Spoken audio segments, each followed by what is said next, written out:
بسم اللہ الرحمن الرحیم۔ السلام علیکم دوستو، امید ہے اللہ پاک کے کرم سے آپ سب ٹھیک ہوں گے۔ تو چلتے ہیں زبردست کہانی کے اگلے حصے کی طرف۔ یہ امتزاج اسے بڑا بھایا۔ آگے ایک ہوٹل ہے جہاں کے پرانس بڑے فیمس ہیں، وہاں لنچ کے لیے رکے۔ اتنی جلدی اس نے کلائبر بندی گھڑی میں وقت دیکھا۔ اس کے بعد دوسرا اچھا ہوٹل کافی دور ہے، مجھے تو بھوک بھی نہیں ہے، اگر تمہیں لگی ہے تو رک جاتے ہیں۔ کچھ خاص نہیں، اسے اچانک یاد آیا، پیچھے دیکھو کیری بیگ ہوگا، مما نے دیا تھا۔ شبیر نے گردن موڑ کر پیچھے دیکھا، تھیلی سے نظر تو آ رہی تھی مگر دور تھی۔ سیٹ بیلٹ نکال کر وہ پوری پیچھے گھوم گئی۔ جوٹ کی تھیلی اٹھا کر زپ کھول کر اندر جاگا تو اس میں جوس کے ٹیٹرا پیکٹس، چپس کے پیکٹس، انرجی بارز، بسکٹ اور تھرمو اسٹیل کی پانی کی بوتل پڑی تھی۔ تمہیں کچھ چاہیے؟ پانی ہو تو دے دو۔ شبیر نے ڈھکن ہٹا کر بوتل اسے تھما دی۔ اس نے آدھی سے زیادہ بوتل خالی کر کے اسے واپس کی۔ اتنی پیاس لگی تھی تو پہلے کیوں نہیں مانگا پانی؟ اس نے پہلے سوچا، پھر بول بھی دیا۔ اس کے ناراض اور شاکی لہجے پر جہاں نے اسے دیکھا، ہواؤں کا اثر تھا کہ بال بکھر سے گئے تھے جو اب مچل مچل کر اس کے گالوں کو چوم رہے تھے۔ گاہے بگاہے رونے کا اثر تھا کہ سیاہ آنکھیں متورم تھیں۔ سانولی شفاف رنگت پر اس کی ناک پر برجمان تل اس کے چہرے پر سب سے نمایاں تھا۔ سوری، نظریں دوبارہ سڑک پر مرکوز کرنے کے لیے اسے کڑی جدوجہد کرنی پڑی تھی۔ شبیر نے انرجی بار کا ریپر آدھا اتار کر اس کی طرف بڑھایا۔ اس نے شکریہ کے ساتھ تھام لیا۔ اس نے بھی شوگر کے لیے چپس کا پیکٹ باہر نکالا۔ پارلے جی نہیں ہوگا اس میں؟ جہاں نے مسکراتے ہوئے اسے دیکھا تو وہ ہنس دی۔ وہ اس کی عادی تھی، وہ پارلے جی کی شوقین تھی اور ہر جاننے والا اسے اس تعلق سے چھیڑتا بھی تھا اور مذاق بھی ضروری اڑاتا تھا۔ اس نے تھیلی کی زپ بند کر کے واپس پیچھے رکھی اور سیٹ پر پہلے والی حالت پر بیٹھ گئی۔ جہاں نے اشارہ کر کے اسے سیٹ بیلٹ لگانے کا کہا، جس پر اس نے فوراً عمل کیا۔ کیا تم اس طرف اکثر آتے ہو؟ کہاں؟ کیا اچھا اور مشہور ہے، تمہیں سب معلوم ہے؟ اس نے چپس کھاتے ہوئے پوچھا۔ ابو نے یہاں آم کے باغات لے رکھے ہیں، سیزن میں تو ہم سبھی یہاں آتے ہیں۔ واؤ، آم کے باغ! اس کے منہ میں پانی آ گیا۔ باغات کے ساتھ ہی فارم ہاؤس بھی ہے، اس لیے کبھی فیملی تو کبھی دوستوں کے ساتھ آنا جانا لگا رہتا ہے۔ ویسے ہے بڑا خوبصورت علاقہ۔ تم نے یہاں کے بیچز نہیں دیکھے؟ کبھی فرصت میں آؤ اور موقع ملے تو ضرور وزٹ کرنا۔ کاش یہ پہلا موقع ہی نہ آیا ہوتا، اس نے آزادگی سے سوچا۔ پھر اس کے گرد حالہ بناتی اداسی محسوس کر کے وہ اپنی بات پر پچھتایا۔ اس نے گلا کھنکھار کر اسے اپنی طرف متوجہ کیا۔ صاحبہ کی شادی میں جانے کی اصل وجہ کچھ اور ہے۔ شبیر نے سوالیہ آنکھیں اس پر مسکور کی۔ وہ جب بڑے یقین سے سنا رہی تھی کہ میں اب تک اس کے فراق میں تنہا ہوں اور اس کی ذمہ دار مما ہے، تب میں نے اسے غلط ثابت کرنے کے لیے کہہ دیا کہ میری انگیجمنٹ میری پسند اور مما کی مرضی سے ہو گئی ہے، اور اس نے کہا کہ ایسا ہے تو میں اس لڑکی کے ساتھ اس کی شادی میں شریک ہو کر ثابت کروں۔ اوہو، اس کی سماعتوں میں اب بھی اس کی وہ استحضیہ ہنسی گونج رہی تھی جس نے اسے تیش میں آ کر یہاں نکلنے کے لیے مجبور کر دیا تھا۔ اسے صاحبہ کے روبرو کچھ بھی ثابت کرنے کی ضرورت نہیں تھی، اسے جو سمجھنا تھا وہ سمجھ لیا تھی، لیکن وہ ان سب میں مما کو گھسیٹ لائی تھی اور وہ ہرگز بھی برداشت نہیں کر سکتا تھا کہ صاحبہ اپنا تخلیق کردہ تصوراتی ناکام عاشق کے لیے بھی اس کی مما کو دوش دے۔ اور اب شبیر نے وہی سوال کیا جو وہ خود سے 1000 بار پوچھ چکا تھا، اور اب پتہ نہیں وہاں جا کر کوئی بہانہ بناؤں یا یہیں سے لوٹ جاؤں، اسے سچ کہہ کر ایک بار پھر یقین دلانے کی کوشش کروں کہ وہ وہم میں مبتلا ہے، یا اسے اس وہم کے ساتھ یوں ہی رہنے دوں۔ تم بتاؤ مجھے کیا کرنا چاہیے؟ تم کیوں ابھی تک تنہا ہو؟ اس کا سوال نظر انداز کر کے اس نے اپنا سوال پیش کیا۔ تم صاحبہ کو صحیح سمجھ رہی ہو؟ وہ حیران ہوا۔ نہیں، لیکن بتاؤ نا، تم نے اب تک شادی یا انگیجمنٹ کیوں نہیں کی؟ ابھی 28 سال بھی مکمل نہیں ہوئے ہیں میرے۔ مما کی تلاش جاری ہے، جس دن انہیں کوئی پسند آ گئی فوراً ہی شادی ہو جائے گی، اور اس سے پہلے اگر تمہیں کوئی پسند آ گئی تو؟ مما تو کب سے اسی انتظار میں ہے کہ میں کسی کا نام لوں۔ مطلب یہ کہ تم چاہتے ہو کہ تمہاری مما لڑکی کا انتخاب کرے اور وہ چاہتی ہیں کہ تم کسی کو پسند کر لو، ایسا ہی کچھ۔ اللہ کرے تم دونوں کی نظر انتخاب ایک ہی لڑکی پر جا ٹھہرے۔ اپنی بات کا مزہ لے کر وہ ہنسنے لگی۔ جہاں نے دلچسپی سے اسے دیکھا۔ یہاں سے اندر کی طرف ایک بیچ ہے۔ جہاں نے آگے سڑک پر نظر آ رہے بائیں موڑ کی طرف اشارہ کیا۔ وہاں پر ایک پرانی عمارت ہے۔ شبی کو اس کی اور عرش کی گفتگو یاد آ گئی۔ اگر تم کہو کچھ دیر وہاں، ہاں چلو۔ وہ مسکرا دیا۔ اسے شبہ تو تھا کہ وہ ان دونوں کی گفتگو سن رہی تھی۔ اب تصدیق ہو گئی تھی۔ بائیں جانب مڑتے ہی وہ ساحل سمندر سے قریب تر ہوتے جا رہے تھے۔ ہوائیں مستانی ہو گئی تھیں اور مناظر بڑے فرحت بخش تھے۔ سامنے دور تک پھیلا آسمانی عرش، نیچے عرض پر بکھرا سبزہ اور دونوں کے درمیان سورج کی نارنجی شعاعیں۔ چرند پرند اور بشر سب اس حسین منظر اور خوبصورت ماحول کا حصہ بنے اس کے مزے لوٹ رہے تھے۔ کچھ دور چلنے کے بعد وہ ایک تنگ اور ٹوٹی پھوٹی سڑک پر آ گئے۔ کیا ٹورسٹ اسپاٹ ہے؟ ان سے آگے چلتی بائک کو دیکھ کر اس نے پوچھا۔ کوئی بہت مشہور جگہ نہیں ہے، جنہیں علم ہے وہی لوگ آتے ہیں۔ یہ سڑک دراصل ایک دیہات کی طرف جاتی ہے۔ اس دیہات کا ایک مزدور فارم ہاؤس پر کام کرتا ہے، اسی نے یہ جگہ بتائی تھی۔ سامنے سمندر نظر آ رہا تھا۔ جہاں نے گاڑی سڑک سے اتار دی اور تھوڑا فاصلہ طے کرنے کے بعد روک دی۔ یہاں سے پیدل چلتے ہیں۔ وہ اپنا بیگ لے کر اتر گئی۔ پانیوں کے قریب ہوا میں نمی اور ٹھنڈک بڑھ گئی تھی۔ اسے ساحلی سمندر پر کبھی اچھا نہیں لگتا تھا۔ ممبئی کی دیگر جگہوں کی طرح یہاں بھی جمع غفیر ہوتا تھا۔ ایسی بھیڑ اور گہما گہمی میں اسے ساحل سمندر ڈوبتا سورج کچھ اچھا نہیں لگتا تھا۔ ایسے موقعوں پر نوحہ اکثر جل کر کہا کرتی تھی، تم نہ اقصی بیچ پر جایا کر، وہاں صرف خودکشی کرنے اور ڈوبنے والے ہی ہوتے ہیں۔ وہ چند قدم چلتی ہوئی آگے آئی اور سامنے کا منظر دیکھ کر دم بخود رہ گئی۔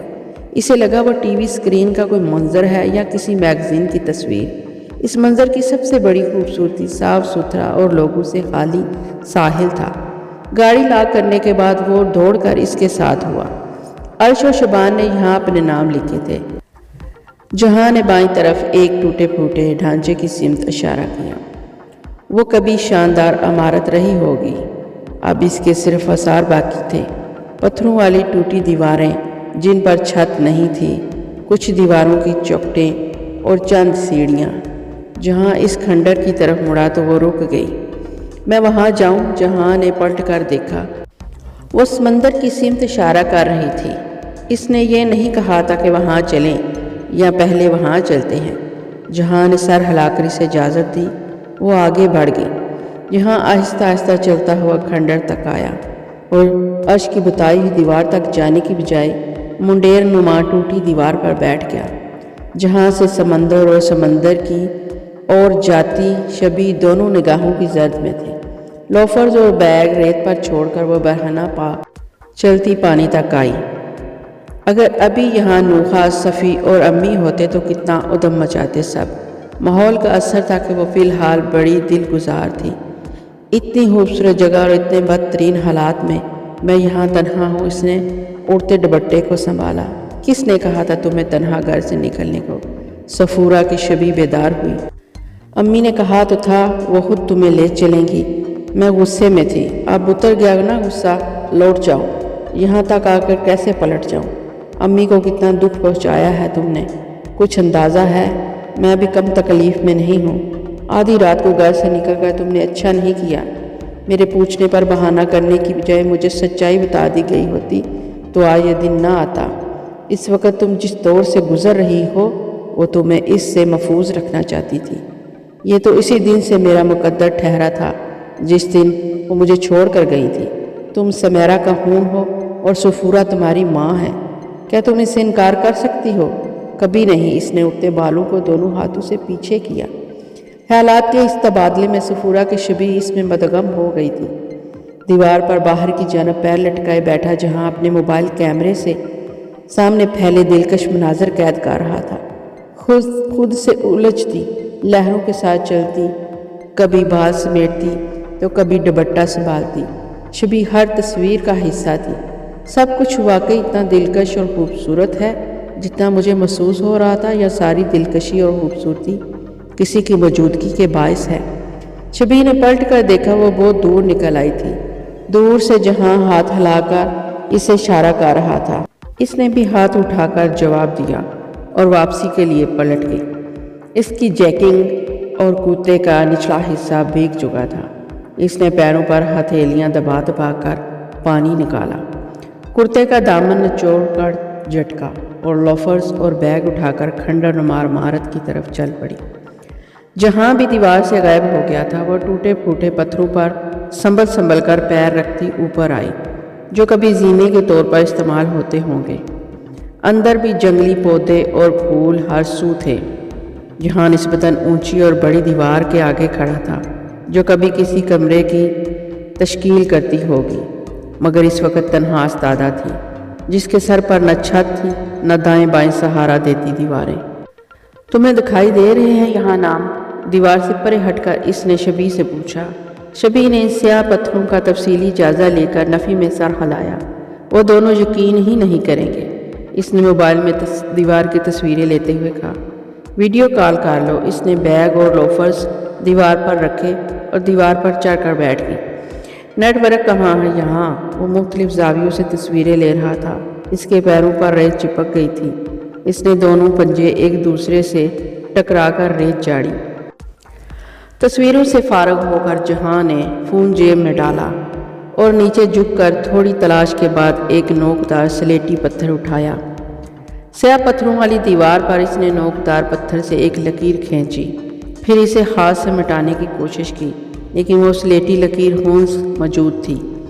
شبی خاموشی سے اسے دیکھ رہی تھی۔ جہاں نے دیوار پر تصویر بنانی شروع کی۔ پہلی تصویر جیپ کی تھی۔ جہاں کی پشت کی وجہ سے دوسری تصویر وہ کیا بنا رہا تھا اسے نظر نہیں آ رہی تھی۔ تصویر مکمل کر کے پتھر پھینک کر وہ دیوار سے دور ہوا تو شبی نے دیکھا سیدھی لکیروں کی مدد سے اس نے بیگ پیک بنایا تھا۔ عرش اور شبان نے چاک سے اپنے نام لکھے تھے، اس لیے وہ مٹ گئے۔ وہ دیوار پر اس سے ذرا فاصلے پر آ کر بیٹھ گیا۔ مستقبل میں کبھی اس طرف آؤ تو یہاں آ کر یہ ضرور چیک کرنا، یہ شاید نہ مٹے۔ اگر کبھی آئی تو ضرور۔ تم جاننے اور آج مل لینے کے بعد کیا یہ سلسلہ جاری نہیں رکھوں گے؟ پتہ نہیں، اتنا آگے کا میں نے سوچا نہیں۔ ابھی وقت ہے تمہارے پاس، سوچ لو۔ وہ کچھ ٹھان کر اس کی طرف گھوم گیا۔ اب سے کچھ ہی دیر بعد تم ان سے ملو گی۔ کیا کہو گی ان سے؟ کیا کہوں گی ان سے؟ اپنا تعارف کرواؤں گی، شاید وہ خود ہی مجھے پہچان لیں۔ میں بالکل ابو کی کاپی ہوں۔ اور یہ، اس نے اپنی ناک کی طرف دل پر انگلی رکھی، ٹریڈ مارک ہے۔ اوکے، تم نے اپنا تعارف کرایا، وہ تمہیں پہچان گئی۔ اس کے بعد پوچھو گی ان سے کیوں مجھے چھوڑ کر چلی گئی تھی، کیوں رابطہ نہیں رکھا، کبھی ملنے نہیں آئی، فون تک نہیں کیا کبھی۔ مان لو ان کے پاس تمہارے ہر بات کا ریزنیبل جواب موجود ہو، پھر وہ کنفیوز سی اسی سے سوال کر بیٹھی۔ وہ تمہیں گلے لگائیں گی، تم انہیں معاف کر دو گی، تم اپنے گھر لوٹ جاؤ گی، تمہارا ان سے رابطہ رہے گا، باتیں ملاقاتیں ہوتی رہیں گی، یا پھر وہ لحظہ بھر رکا، ہو سکتا ہے وہ تمہیں اپنے ساتھ رہنے کی آفر دیں۔ ویسے بھی تمہاری پڑھائی پوری ہو چکی ہے اور بقول تمہارے ابو کے بعد تمہارا وہاں کچھ نہیں ہے۔ وہاں سوتیلے بہن بھائی اور سوتیلی ماں ہے، اور یہاں بھی سوتیلے بہن بھائی اور سوتیلا باپ ہوگا۔ وہ بڑی بے رحمی اور صفاقی سے آنے والے وقت کی منظر کشی کر رہا تھا۔ وہ بے قراری سے کھڑی ہو گئی۔ تو تمہیں یہاں ان کے ساتھ رہنے میں کوئی قباحت نہیں ہونی چاہیے۔ اس کی اس برہنہ حق گوئی سے بچنے کی خاطر وہ اس سے دور جانے کے لیے آگے بڑھی۔ 2-4 قدم ہی اٹھائے تھے کہ ناہموار زمین پر پڑا دھار پتھر اس کے پیر میں گھس گیا۔ آہ! اس نے بے اختیار پیر اٹھا کر تلوا دیکھا۔ ننھا سا سرخ گڑھا بن گیا تھا۔ جہاں نے دیوار پر رکھے اس کے لوفرز اٹھا کر اس کے قدموں میں رکھے۔ دوسرا امکان یہ ہے کہ لوفرز میں پیر ڈالتے ہوئے شبی نے سر اٹھایا۔ وہ دونوں ہاتھ سینے پر باندھے اس کا راستہ روکے کھڑا تھا۔ تمہیں تمہارے کسی سوال کا جواب نہ ملے، یا اگر ملے بھی تو وہ تمہیں تمہارے اس قدم پر شرمندہ کرنے والا ہو اور تمہاری امی کو صحیح ثابت کرتا ہو، پھر کیا کرو گی؟ شبی کو اپنی ٹانگوں سے جان نکلتی ہوئی محسوس ہوئی۔ وہ پلٹ کر دیوار پر بیٹھ گئی۔ جہاں کو اس پر رحم آ گیا۔ اس در تک پہنچنے سے پہلے یہ طے کر لو کہ تم خود کیا چاہتی ہو۔ اب کہ اس کی آواز میں نرمی اور اپناہیت تھی۔ ایسی غیر متوقع حقیقت جاننے کے بعد کیسا بھی شدید رد عمل فطری ہے، مگر اب وقت ہے کہ تم پرسکون ہو کر ٹھنڈے دل و دماغ سے اپنے جذبات سارٹ آؤٹ کر کے اپنی ترجیحات کو طے کرو۔ وہ چلتے ہوئے دیوار تک آیا اور اپنی سابقہ جگہ پر بیٹھ گیا۔ کتنی ہی دیر گزر گئی، وہ خاموشی سے آنسو بہاتی اور پوچھتی رہی۔ جہاں لب سیے سے دیکھتا رہا۔ بہت دیر بعد وہ شروع ہوئی۔ میں، امی نوحہ اور صفی ہم سب ایک دوسرے سے بہت محبت کرتے ہیں اور ایک دوسرے کے بنا رہ نہیں سکتے۔ وہ سر جھکائے جہاں کو دیکھے بنا ہی بول رہی تھی۔ اپنی فیملی چھوڑنے کا تو سوال ہی نہیں ہے، لیکن جس نے مجھے چھوڑ دیا تھا اس سے کیوں پوچھنے کا میرا پورا حق ہے۔ یہاں تک آنے کے بعد اب میں ان سے اتنے سالوں کا پورا حساب لے کر ہی جاؤں گی۔ گڈ، لیکن کیا تمہیں نہیں لگتا کہ اس طرح گھر میں بتائے بنا تمہیں نہیں نکلنا چاہیے تھا؟ صرف بنا بتائے گھر سے نکلنے کے لیے ہی نہیں، اور بھی بہت ساری بدتمیزیوں کے لیے مجھے امی اور نوحہ سے معافی مانگنی ہے۔ پہلے فون کر کے اپنی حریت کی اطلاع تو دے دو۔ نہیں، فون پر نہیں، اب گھر جا کر ہی بات کروں گی۔ ویسے میں نے اپنی حریت کا ٹیکسٹ کر دیا تھا۔ چلے پھر۔ وہ کھڑا ہو گیا تو وہ بھی اٹھ کھڑی ہوئی۔ اس نے بیگ سے پانی کی بوتل نکالی، پانی پیا، چہرہ اور ہاتھ دھوئے اور بوتل جہاں کی طرف بڑھائی۔ اس نے بھی ہاتھ دھو کر پانی پیا اور بوتل واپس کر دی۔ وہ دیوار پر پیر رکھ کر جوتے کے تسمے کھول کر دوبارہ مضبوطی سے باندھ رہا تھا۔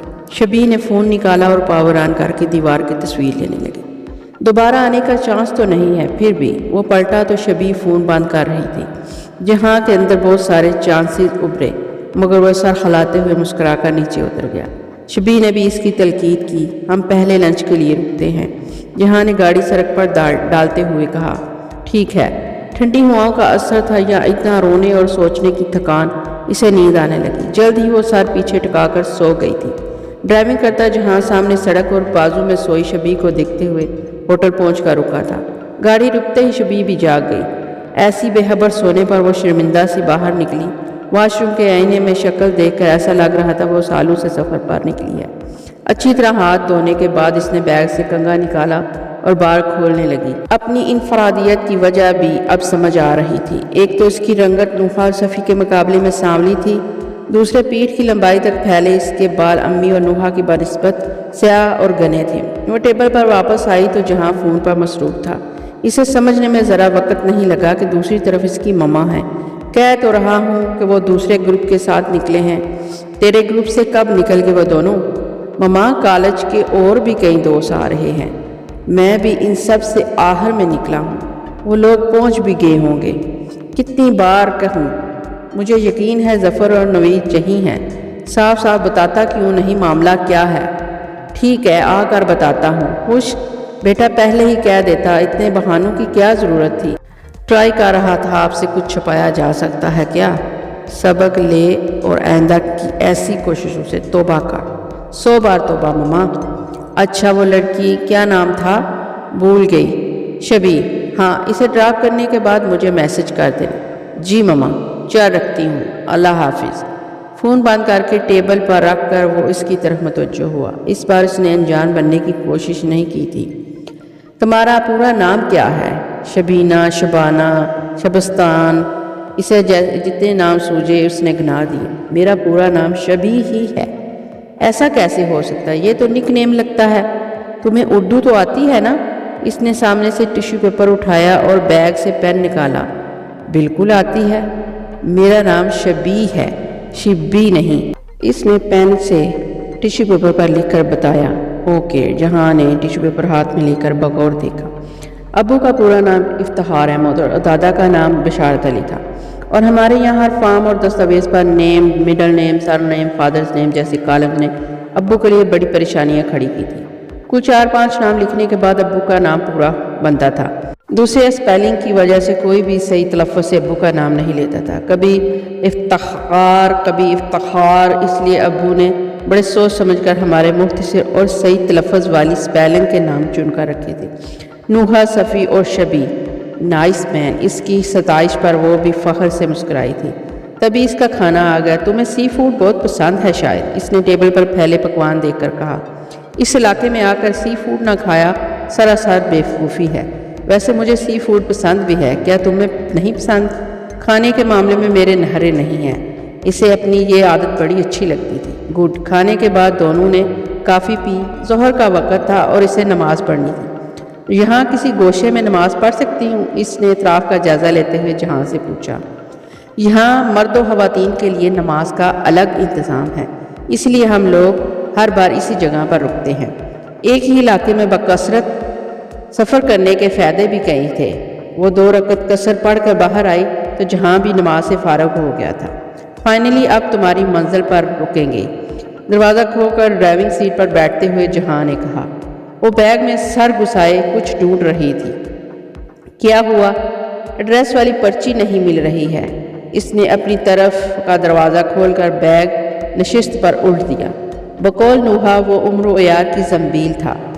مڑے توڑے کاغذات، ٹیشو پیپرز، فیس وائپس، پینس، پیپر اسپرے، فون چارجرز، چابیاں، چھوٹی سی ڈائری۔ اس کی ایمرجنسی کٹ کا پاؤچ کھل گیا تھا اور اس میں موجود لپ بام، لوشنز، کاجل، لائنر، نیل کٹر سب نشست پر پڑے تھے۔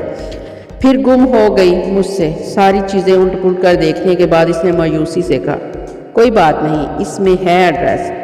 فون سٹینڈ پر لگاتے ہوئے جہاں نے اسے تسلی دی، اس پرچی کی ضرورت نہیں ہے۔ اس پر ان کے شوہر کا نام تھا جو مجھے یاد نہیں آ رہا۔ وہ سارا سامان واپس بیگ میں ٹھونستے ہوئے بولی، کاظم پاؤسکر۔ شبیہ نے ہاتھ روک کر حیرت سے اسے دیکھا۔ میں نے بھی وہ پرچی پڑھی تھی۔ جہاں نے اس کی حیرت کے جواب میں صفائی پیش کی۔ اس نے اپنی جگہ بیٹھ کر دروازہ بند کیا تو جہاں نے گاڑی آگے بڑھائی۔ اس نے فون بیگ میں نہیں ڈالا تھا۔ پاور آن کیا تو نوحہ کے ساتھ امی کے میسیجز بھی تھے۔ سنبھل کر اور دھیان سے بیٹا، واپس کب آؤ گی؟ میسج کر کے اپنی خبر دیتی رہو، چیزوں کا اور اپنا خیال رکھو۔ وہ تیزی سے ٹائپ کرنے لگی۔ میں ٹھیک ہوں امی، صبح تک انشاءاللہ گھر آ جاؤں گی۔ سفورہ کو میسج بھیجنے کے بعد اس نے نوحہ کا میسج دیکھا۔ وہاں صرف ایموجیز تھی، سلگتے، طیش اور غصے کو ظاہر کرتی، لعنت بھیجتی ہر ایموجی موجود تھی۔ صبر، آ رہی ہوں، اس نے ٹائپ کیا۔ فون بند کر کے اس نے کھڑکی کے باہر دیکھا۔ دن ڈھلنے کے آثار نمودار ہونے لگے تھے۔ دادی ابو کے لیے کوکن کیسے آ گئی تھی؟ اس نے سوچا۔ اس کا سارا ددیال اور ننیال تو ممبئی میں ہی تھا۔